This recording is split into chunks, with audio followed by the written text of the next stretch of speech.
Magandang araw, Pilipinas. Muling pinagtibay ng Embahada ng Pilipinas sa Washington, D.C. at ng ASEAN Committee in Washington o ACW noong ika-18 ng Agosto sa taong kasalukuyan ang kanilang matatag na ugnayan sa ginanap na pagdiriwang ng ASEAN Day 2026 sa Royal Cambodian Embassy sa lungsod na ito.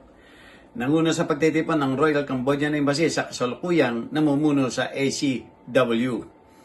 Dinaluhan ang morning session ng mga embahador ng ASEAN, mga diplomat, opisyal ng pamahalaan at ng Estados Unidos at iba pang katuwang na sektor.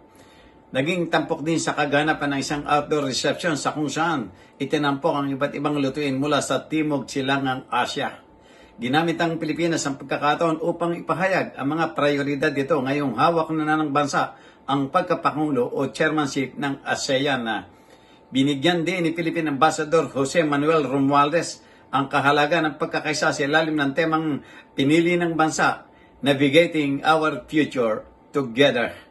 Ang taon ng ASEAN Day ay ginugunita tuwing ika-8 ng Agosto upang alalahanin ang pagkakatatag ng samahan noong 1967 sa magitan ng Bangkok Declaration na layunin ng pagdiriwang na patuloy na isulong ang kapayapaan at katatagan at kasaganaan sa buong rehiyon.